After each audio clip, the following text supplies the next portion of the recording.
Hey, what's up? In this video, I'm gonna go into a bit more detail about how I edit my videos for Instagram and TikTok in a way that catches people's attention. And with this method I'm gonna show, I've been able to gain a pretty big following and I get quite a lot of views consistently. The first video I did with this kind of quick editing style was basically when I started popping off on Instagram and TikTok. So I think, hopefully you can learn something from this. Shout out to Visuals by Design for this video idea. They left a comment on one of my previous videos where I talked a bit more generally about how I get reach on social media. You can go watch that as well if you haven't, but in this video we're going to go into the editing software that I use, which is the free version of DaVinci Resolve, and we're basically just going to edit a video. I'll show some tips and just go over my thought process. Before that though, let's talk about the actual recording process.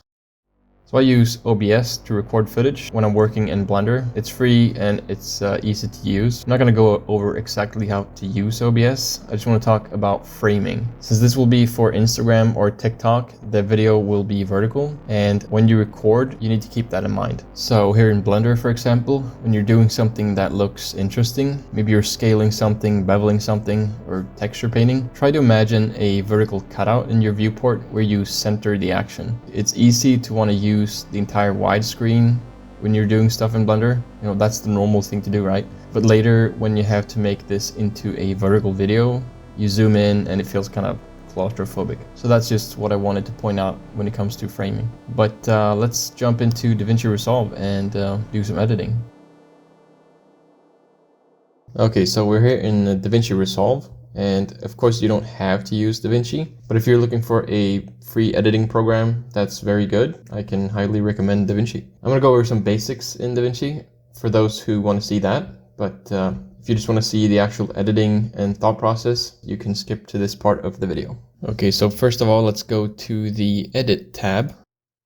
And since we're making a vertical video, we need to make a timeline that is vertical. So we're going to go here to the media pool and we're going to right click and go to timelines and then create new timeline. Then uncheck this use project settings and then go to format. And then we're going to check this box, use vertical resolution, and then click create. So now we have a vertical timeline here. Next thing we're going to do is drop in our OBS footage. And I have some old footage here that I'm not going to make a video of, but it'll be a good example. So I'll just use that. And if I drop this into the timeline, it might lag a bit if I drag along here. I don't know if you can see that, but it's a bit choppy. And to prevent that, you can right click the footage and then go to generate proxy media. And when that's done, you can drop it back into the timeline and it'll just be smoother. So that's something I always do. And I think this footage is about 1 hour and it's going to take about 11 minutes to generate this. It's done generating and now it's much smoother. Now for some shortcuts, if you hold Alt while scrolling, you'll zoom in and out on the timeline. If you hold the middle mouse button, you can pan and drag around the timeline. If you press B, you get the blade tool and you can just cut here like that. And then you can press A to go back to selection mode. So let's say we want to delete this clip. What I would do then is select it and then press backspace. And then to delete this space, I would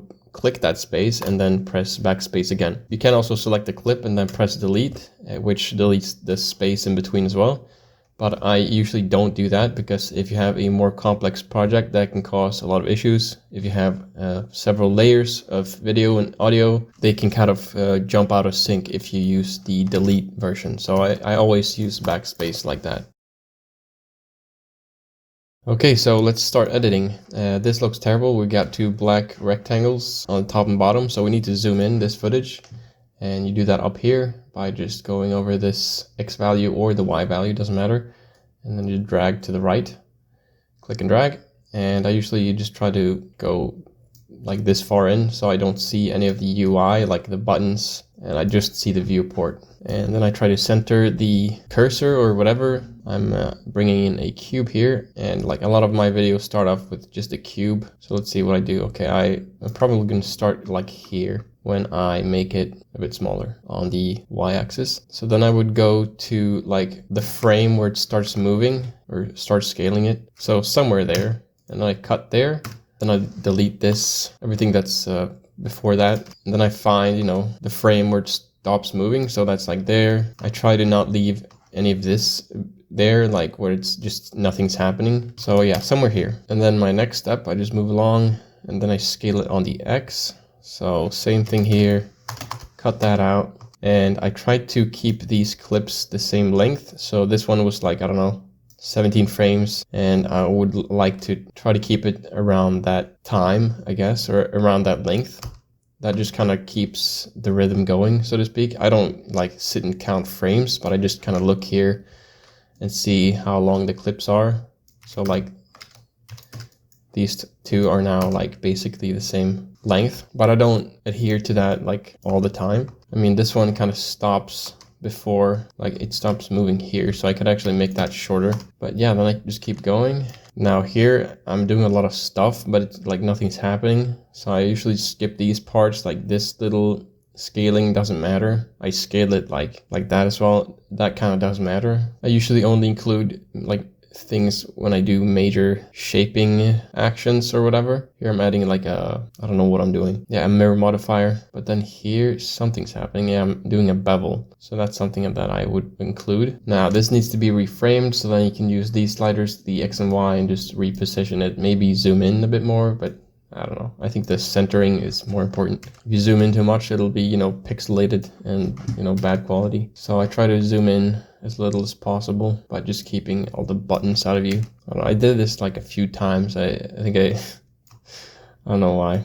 The first take was fine. Here I'm doing an array modifier thing, which is always fun to include. Here I'm doing some spinning array action. I don't know, why is it lagging so much? I think that was not a good take. I was snapping it. That's why it's looking like it's lagging. I think I might use the snapping version, but then I'm just going to speed that up so it looks smoother.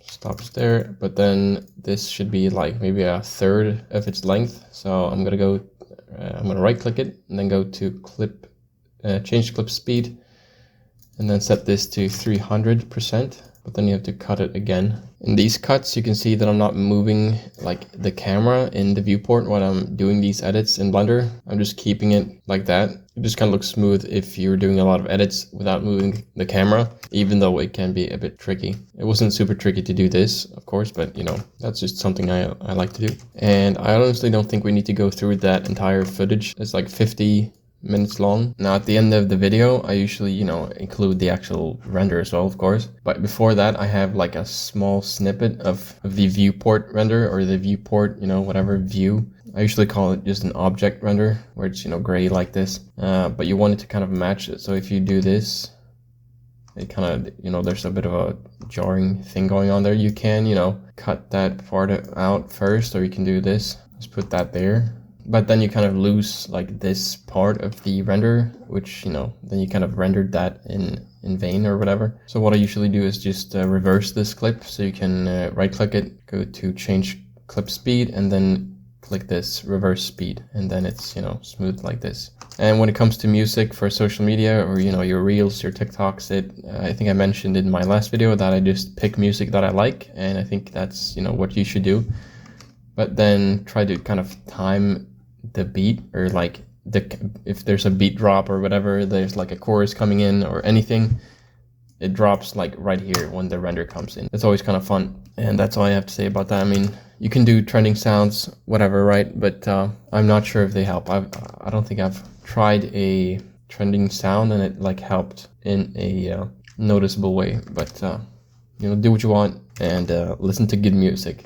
Life's too short to listen to bad music. But yeah, those are the basic tips. I mean, there's really not much to it. Just try to keep the pace going. Try to avoid having any still frames and keep the framing in mind.